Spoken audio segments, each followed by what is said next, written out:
The first human ship appeared like a ghost materializing from the void. Then another. Then 10 more.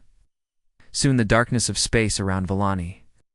Territory blazed with the engine trails of hundreds of warships dropping out of hyperspace at the Volani. Deep Space Monitoring Station. Technician Kella stared at her screens in disbelief. The energy readings were off the charts. Each human vessel radiated more power than their entire planetary defense grid.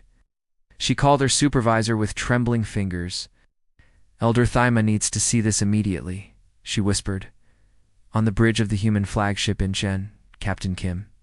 Nari watched her tactical display fill with green dots representing Volani worlds. She had spent the last week studying everything Earth knew about this species. They seemed peaceful, almost fragile. Their cities had no military installations. Their ships carried no weapons. "Odd way to fight a war," muttered her weapons officer, Lieutenant Han J. "Where are their battle stations? Their defense platforms?" Nari frowned. Something felt wrong, but Admiral Park's orders were clear. Establish a protective perimeter and prepare for enemy contact. The Drachner Empire was supposedly days away from attacking these people. Her ship alone carried enough firepower to level a small moon.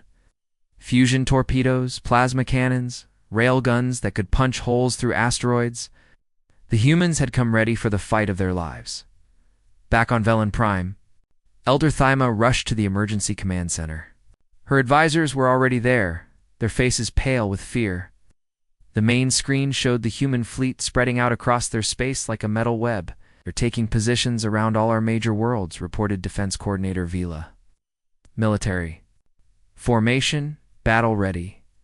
Thyma felt her heart sink. When she had sent out the distress call, she had imagined merchant ships arriving with medical supplies.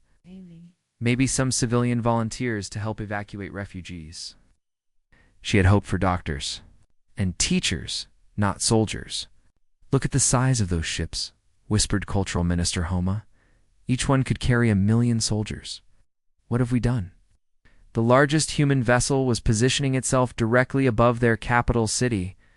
Its shadow fell across the government, the district like a dark omen. Weapon ports along its hull could be seen even from the surface, glowing with barely contained energy. Young Communications Officer Li Min received the first transmission from the aliens. His Kurantavelani translation program was still learning their language, making the conversation awkward and confusing. "Unknown vessels, please identify yourselves," came the alien message. The voice sounded scared. "This is Captain Kim Nari of the Terran Defense Fleet," he replied. "We received your request for military assistance against the Drachner Empire.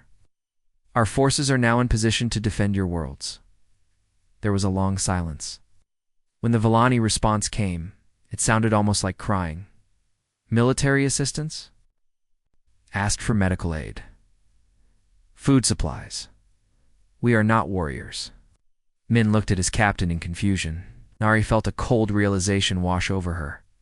Somewhere in the translation between species, a desperate plea for humanitarian help had become a request for military alliance. But it was too late to turn back now. Long-range sensors were already detecting the approaching Drachner fleet.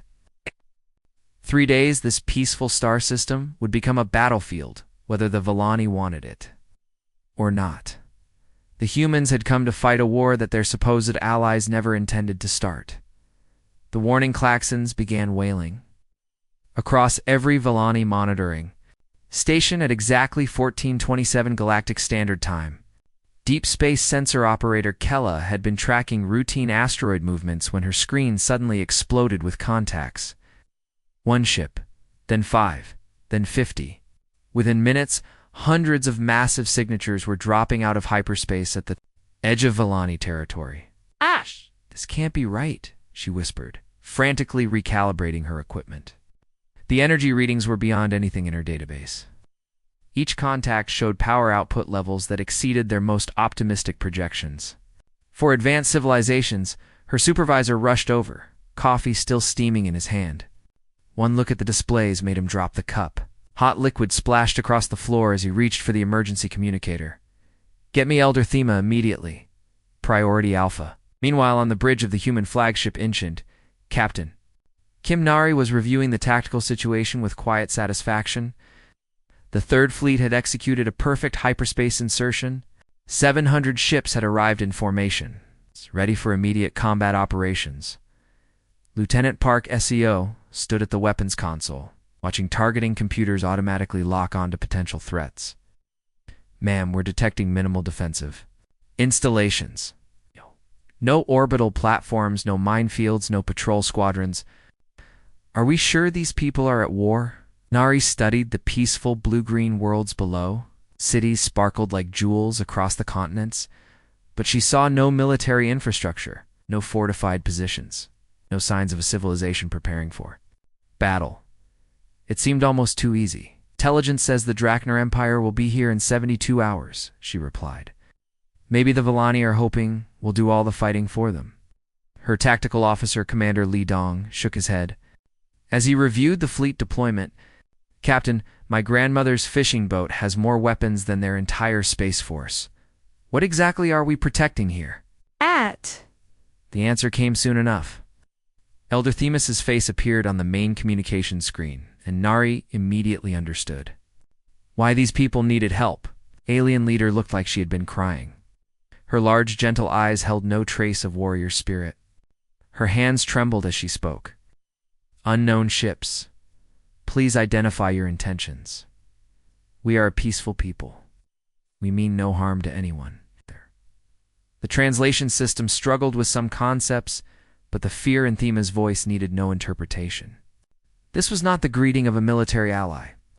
This was the desperate plea of someone who thought predators had just invaded her territory. Captain Kim Young, commanding the destroyer Seoul, watched the alien communication with growing confusion. His ship's sensors painted a detailed picture of the world below. Gardens where military bases should be, art galleries instead of weapons factories. Schools and hospitals where any sensible civilization would put defense installations. His communications officer reported, I'm picking up civilian broadcasts from the surface.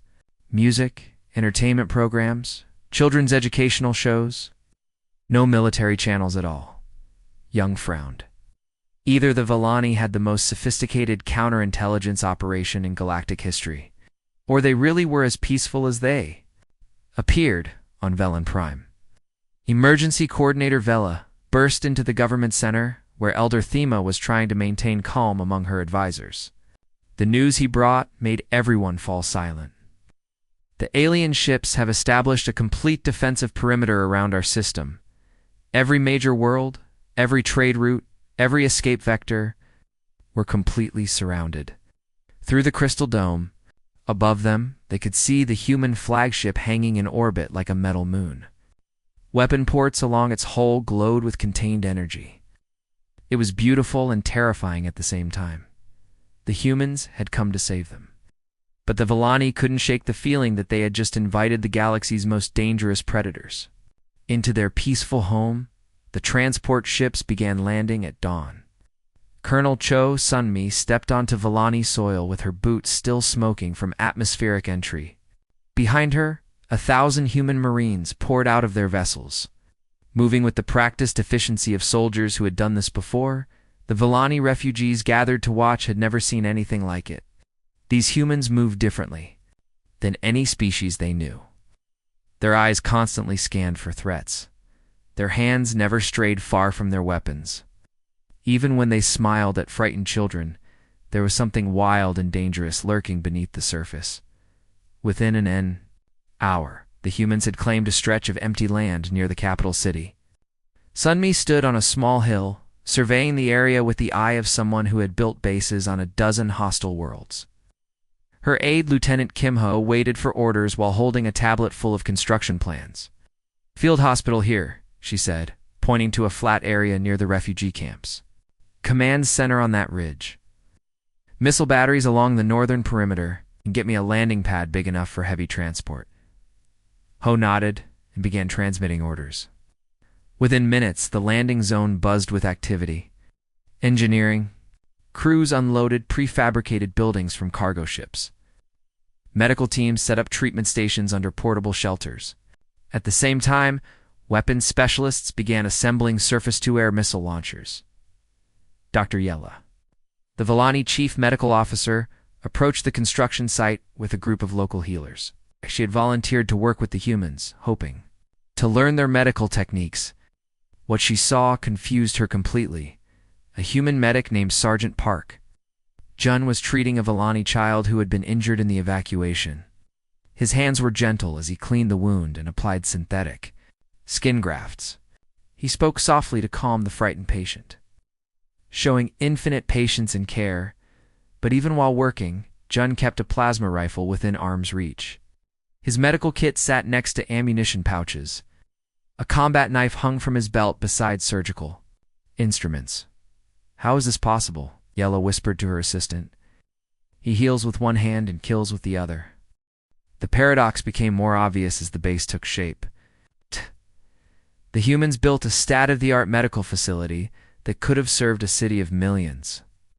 Advanced surgical equipment, genetic therapy chambers, emergency treatment bays that surpassed anything the Villani had ever imagined. Right next to it, they constructed a weapons depot that could level mountains. Colonel Sunmi found herself constantly surrounded by curious Villani observers. They watched her direct construction crews in the morning, then lead combat training exercises in the afternoon. They saw her review defensive positions while simultaneously checking on wounded refugees in the hospital. Colonel Dr. Yella finally worked up the courage to ask, "Your people confuse us greatly. Yesterday I watched your soldiers build playground equipment for our children. Today they are teaching each other new ways to destroy enemy ships. How can you be both healers and warriors?" Sunmi looked up from the tactical display she was studying. A young Villani girl with a bandaged arm was playing nearby, laughing as human marines showed her how to operate a toy communication device they had made for her. At the same time, orbital defense platforms were being assembled in the sky above them. Massive weapons designed to turn attacking spaceships into scrap metal. "Watch," Sunmi said, pointing to Corporal Li Min. The young Marine was simultaneously monitoring early warning sensors and helping Villani children plant flowers around the medical facility. "He'll kill anyone who tries to hurt those kids, but he'll also make sure they have something beautiful to look at while they recover from their injuries." She knelt down to check the bandages on a refugee who had been trampled during the evacuation. Her movements were gentle and professional. But Yalla noticed that even while treating patients, the colonel kept her sidearm ready and her eyes alert for danger. "We protect what matters," Sunmi explained, helping the injured Villani sit up. "Sometimes that means building hospitals. Sometimes it means building weapons. Usually it means building both." The Villani had lived in peace for so long they had forgotten that sometimes peace must be defended with violence. They were learning that lesson from the strangest teachers imaginable, creatures who could wage war and heal wounds with equal skill. Captain Jin. Wu had always prided himself on being a professional soldier.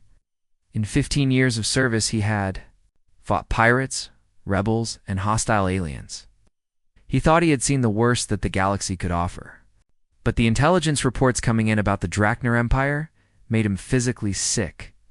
He sat in his quarters aboard the destroyer Busan, scrolling through intercepted communications and battle recordings. Each file was worse than the last.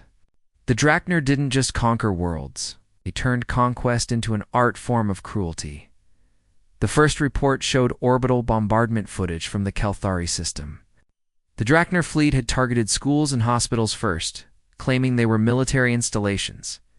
Children's screams could be heard in the background of the recording. Jin had to pause the playback twice to compose himself. "Lieutenant Commander." Yunda knocked on his door. "You asked to see the biological warfare analysis?"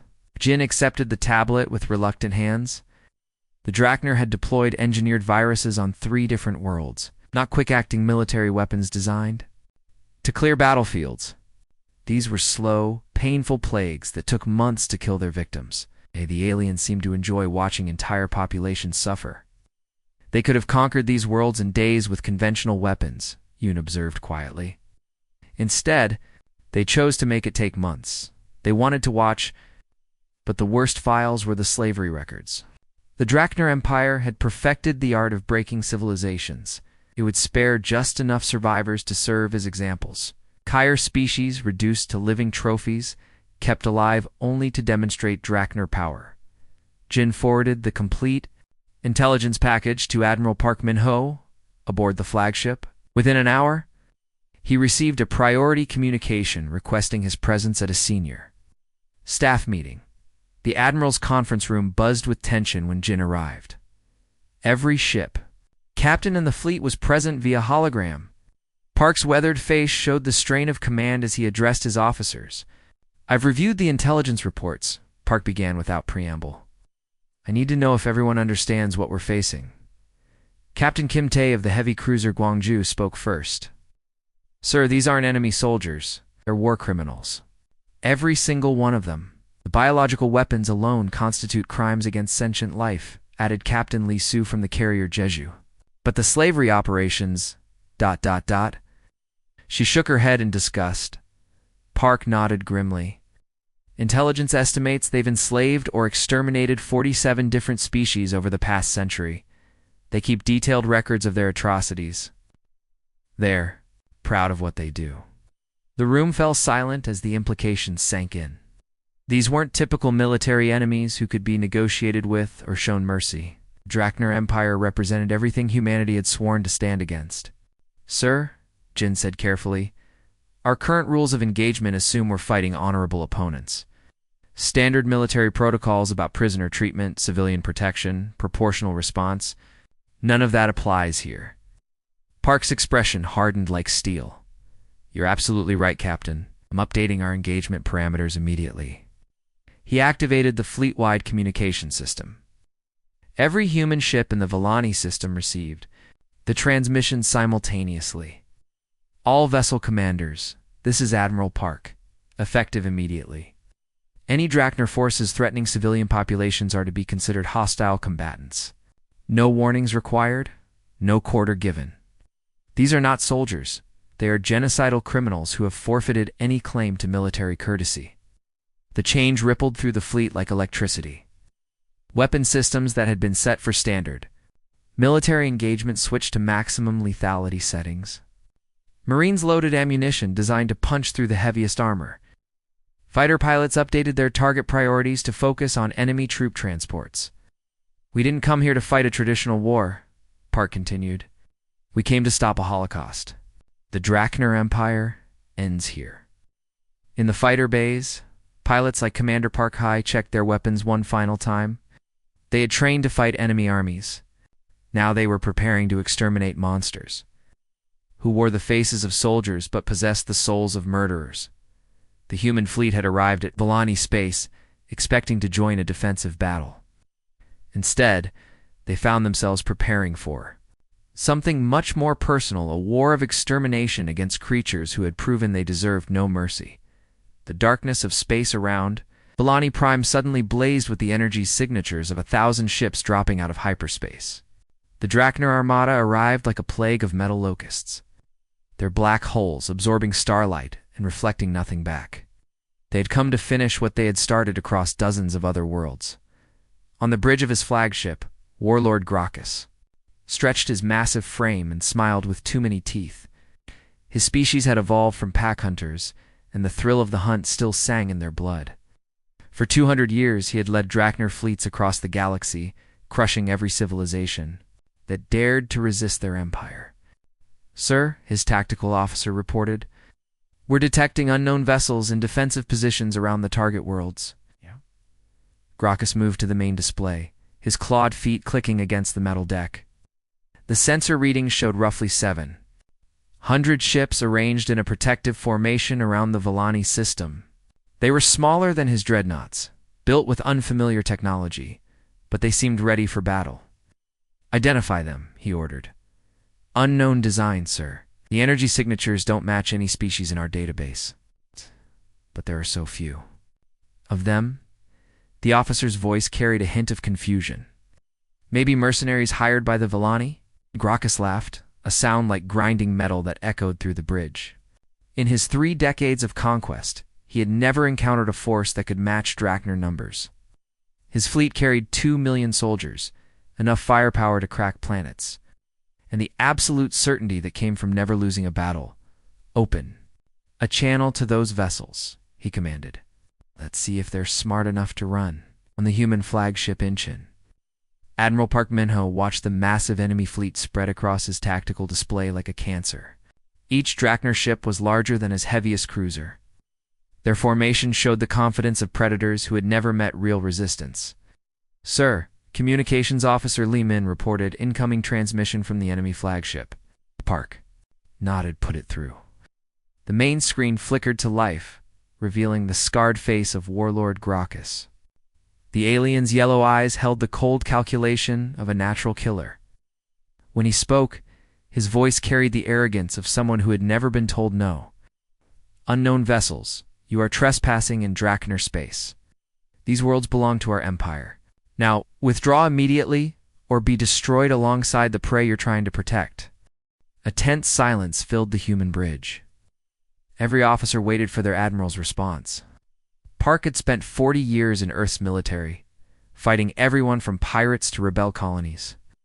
But he had never faced anything like this, an enemy that openly bragged about genocide. When Park finally spoke, his voice was calm and professional. But every human who heard it recognized the tone of someone who had just made a life-or-death decision. "This is Admiral Park Min-ho of the Terran Third Fleet. You have violated the sovereignty of our allies and threatened civilian populations. Stand down and withdraw from this system immediately, or face the consequences." Gracchus stared at the human, face on his screen with genuine amazement. This small, soft-looking creature was actually threatening him. The Drachner warlord had conquered species with natural armor, poison claws, and acid blood. Now some hairless primate thought it could challenge the might of his empire. "Did you just threaten me?" Gracchus asked, his voice rising with incredulous anger. "Do you have any idea who you're talking to? I have destroyed civilizations older than your pathetic species. I command 1,000 ships and 2 million of the finest warriors in the galaxy." Park's expression never changed. "You have 5 minutes to begin withdrawal. After that, any vessel remaining in this system will be considered hostile and dealt with accordingly." The transmission ended, leaving Gracchus staring at a blank screen. Around him, his bridge crew waited for orders. They had seen their warlord angry before, but never quite like this. His massive hands were actually shaking with rage. "Tactical," he snarled. "Target their flagship. I want that human admiral to watch his fleet burn before we finish him." Ow. His weapons officer hesitated. "Should we demand their surrender first?" "Standard protocol is to offer quarter before." "There will be no quarter," Gracchus roared. "These insects dare to challenge Drachner supremacy. They die today. All of them." Signal the fleet attack formation. "Show these humans what happens when prey thinks it can become predator." The Drachner armada began moving forward, a wall of death approaching the thin line of human ships. In the distance, the peaceful worlds of the Volani Republic waited like helpless children, about to learn whether their strange new allies could back up their bold words with action. The first shots came from the Drachner flagship massive plasma, beams that could melt asteroids. They struck the human formation, expecting to see ships vaporize instantly. Instead, the energy scattered harmlessly off deflector shields that shouldn't have been able to stop such weapons. Lieutenant Yoon Hannah gripped the controls of her fighter as the battle erupted around her. She had trained for this moment for 5 years, but nothing could have prepared her for the reality of combat on this scale. 1,000 enemy ships moving like a black tide toward her fleet, their weapons lighting up space with deadly fire. "Phoenix Squadron, this is Control," came the voice of her flight leader through the comm. Enemy fighters launching from their carriers, intercept and engage. Hannah pushed her throttle forward, feeling the acceleration press her back into her seat. Around her, 200 human fighters streaked toward the approaching Drachner swarm. The enemy pilots flew in loose formations, relying on superior numbers rather than coordination. That was their first mistake. Human fighters moved like they were connected by invisible threads. When Hannah banked left, the pilot beside her automatically adjusted to cover her blind spot. When she fired her missiles, 3 other fighters simultaneously targeted the same enemy ship to ensure the kill. The Drachner had individual skill, but humans fought as a single organism. On the bridge of the destroyer Soul, Captain Lee Young watched the tactical display with growing satisfaction. The enemy fleet was exactly what intelligence had predicted, powerful but predictable. They relied on brute force tactics that had worked against peaceful civilizations. "Sir," his weapons officer reported, "enemy command ship is attempting to coordinate their attack. Should I jam their communications?" "Negative," Young replied. "Let them talk. I want to hear them panic." Ack! The human fleet wasn't fighting like any military force that Drachner had ever encountered. Instead of meeting their charge head-on, the smaller human ships danced around the edges of the enemy formation. They struck weak points, disabled engines, and vanished before return fire could reach them. Warlord. Gracchus stood on his bridge watching his tactical display with growing confusion. His ships outnumbered the humans 7-1, but somehow he was losing vessels faster than he could count them. "What's happening out there?" he roared at his tactical officer. "Sir, they're not fighting us directly. They're targeting our sensor arrays, our communication relays, our weapon control systems. Half our ships can't even aim properly anymore." Human electronic warfare specialists had turned the Drachner fleet's own size against them. With their sensors scrambled, the massive enemy ships were firing blindly into space, sometimes hitting their own vessels by accident. Lieutenant Commander Park SEO led a squadron of human bombers through the chaos toward the Drachner, a flagship. Her mission was simple: disable the enemy command center and watch their entire fleet fall apart. The enemy point defense systems that should have stopped her were already offline, victims of earlier human strikes. Her bombers streaked through gaps in the Drachner formation that seemed impossibly narrow. Guided by tactical computers that calculated trajectories in real time, target acquired, she reported to Fleet Command, beginning attack run. Her weapons bay opened, releasing a spread of fusion torpedoes that accelerated toward the enemy flagship at a significant fraction of light speed. The Drachner shields, designed to stop conventional plasma weapons, couldn't handle the kinetic energy of human ordnance. The torpedoes punched through the flagship's armor like bullets through paper. But what truly terrified the Drachner wasn't the superior technology. It was the way humans fought. Every move was calculated. Every shot had a purpose. There was no wasted effort, no emotional outbursts, no mercy. Commander Kim Jae monitored the battle from the human carrier Ducto. His job was to coordinate fighter squadrons. But he found himself watching the enemy communications instead. The Drachner were starting to panic. "Their formation is collapsing," he reported to Admiral Park. "Enemy ships are breaking off and trying to retreat individually." "Let them run," Park replied coldly. "Any ship that leaves the system can live. Any ship that stays, dies." The human fleet moved through the Drachner formation like surgeons operating on a patient. Each strike was precise, designed to disable rather than destroy when possible. But when enemy ships refused to surrender, human weapons erased them from existence with mechanical efficiency. Hannah pulled her fighter up from a strafing run to see the bigger picture. 3 hours ago, 1,000 Drachner ships had entered this system, expecting easy conquest. Now, barely half remained, and those were streaming away from Volani, space as fast as their engines could carry them. The human fleet hung in space like avenging angels, their weapons still glowing with contained energy. They had come to protect innocent civilians, and they had delivered a lesson that would echo across the galaxy. The Drachner Empire had finally met predators, more dangerous than themselves. The smoking remains of the Drachner fleet scattered across Volani space like broken toys. Any reasonable military commander would have declared victory and begun celebration preparations.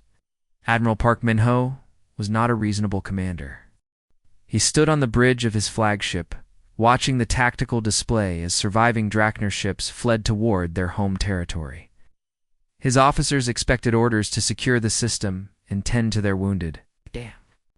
Everyone, all ships, prepare for hyperspace pursuit. We're following them home. Captain Kim Tae of the heavy cruiser Gwangju was the first to speak up. "Sir, we've accomplished our mission. The Volani are safe. Shouldn't we establish a defensive perimeter?" Park turned from the display, his weathered face showing an expression his officers had never seen before. It wasn't anger or bloodlust. It was something colder and more determined. "Captain, how many worlds do you think the Drachner have conquered in the past century?" The question hung in the air like a challenge. Everyone knew the intelligence reports. 47 civilizations destroyed or enslaved, billions of innocent beings dead or suffering in Drachner prison camps. "We came here to save the Volani," Park continued. "But what about all the others? We just leave them to die because they're not our allies?" Within an hour, the human fleet was moving deeper into space than any Earth vessel had ever traveled. Captain Li Su commanded the lead squadron, his destroyer Daegu, pushing through hyperspace toward the first Drachner system on their target list. The intelligence they had captured from enemy ships painted a horrifying picture. It wasn't just a military force, it was a vast network of slave worlds. Prison camps and extermination facilities spread across dozens of star systems. "Sir," his navigation officer reported, approaching the Kelther system. "This should be one of their major staging areas." Lee studied the tactical display as they dropped out of hyperspace. What he saw made his blood run cold. 3 planets covered. In massive prison complexes, orbital platforms designed for processing captured populations, transport ships loading cargo that moved like it was alive, or those ... quotes his weapons officer began. Slave ships, Lee finished grimly. Millions of them. The human squadron moved through the system like ghosts, their stealth systems keeping them hidden from Drachner sensors.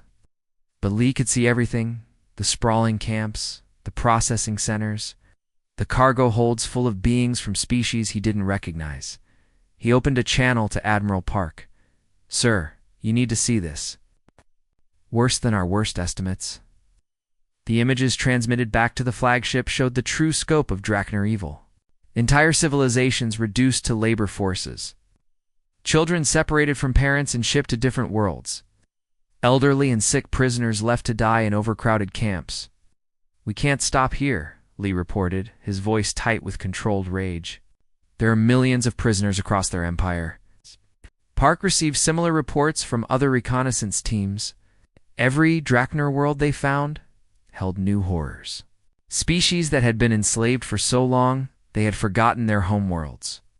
Entire cultures preserved only in the memories of dying prisoners. "And we don't stop," Park replied, his decision made. "Every slave camp, every prison world, we free them all." The human fleet spread across Drachner space like an avenging storm. Captain Park high-led fighter squadrons that struck prison transport convoys. Commander Yunmin commanded marine units that liberated processing centers. Colonel Cho Sunmi established refugee camps on liberated worlds. What had started as a defensive mission to save one species became something much larger, a war of liberation that would reshape the entire galactic balance of power. On the bridge of his ship, Lee watched as another group of freed prisoners was loaded onto human transport vessels. These were Kelthari, tall, graceful beings with silver skin who had been enslaved for 30 years. Their children had never seen their homeworld.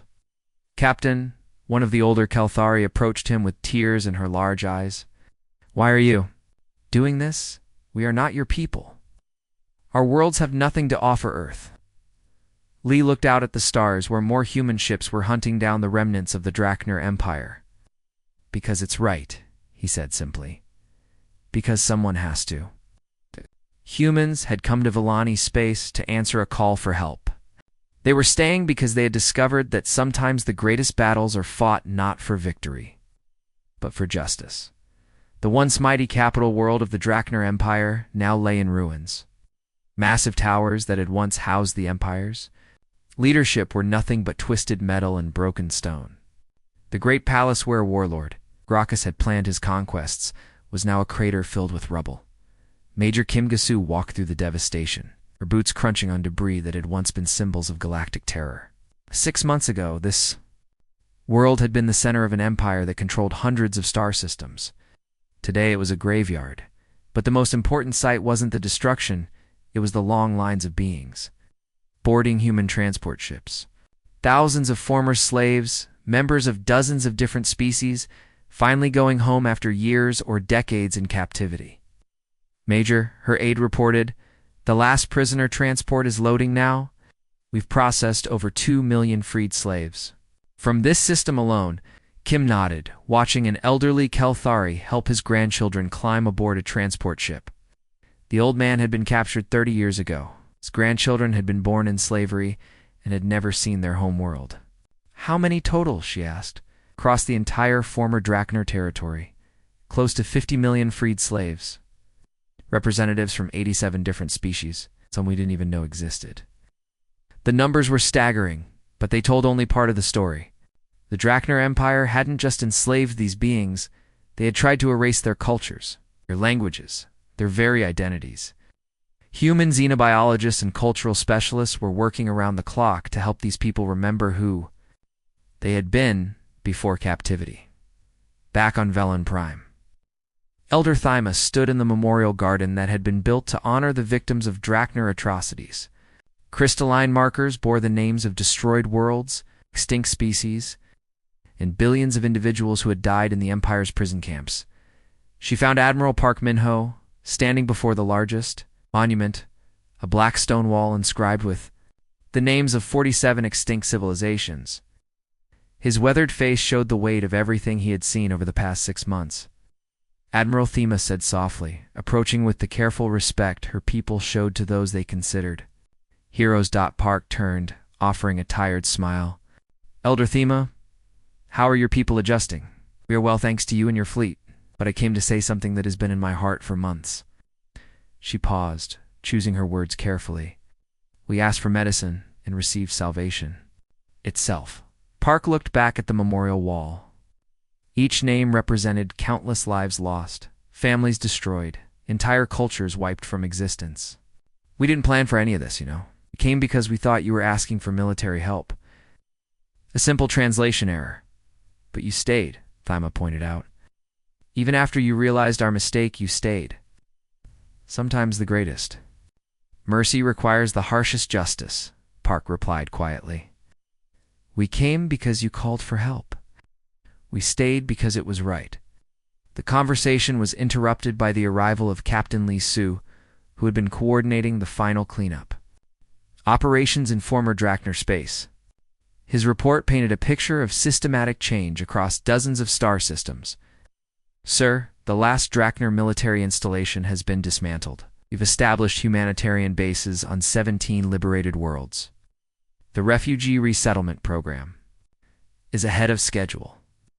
But more importantly, something new was taking shape. The human fleet that had come to defend Vellani space had evolved into something unprecedented in galactic history. A military force dedicated not to conquest, but to protection, Admiral Elder Thema said. Representatives from 40 different species have requested permanent human protection. They want to formalize what you've already been doing. Park nodded slowly. He had seen this coming for weeks. The galaxy had learned a hard truth about humanity during the war against the Drachner Empire. Humans weren't just another military power seeking territory or resources. They were something far more dangerous to evil empires everywhere, protectors who couldn't be bought, intimidated, or reasoned with when innocent lives were at stake. The Terran Protection Fleet, he said, testing the words, has a nice ring to it. The announcement went out across known space within days. Any species requesting aid would receive it, whether they needed medical supplies, evacuation assistance, or military protection from aggressive neighbors. The humans would come, and they would help, because that's what humans did. The galaxy would never be the same. For the first time in recorded history, there was a major military power that fought not for conquest or profit, but simply because it was right. Pirates thought twice before raiding trade routes. Aggressive empires reconsidered their expansion plans. Peaceful civilizations slept better knowing that somewhere out there, human ships patrolled the darkness between stars. The Vellani had asked for bandages and medicine. Instead, they had given the galaxy something it had never had before. Hope. That someone would always answer when the innocent called for help.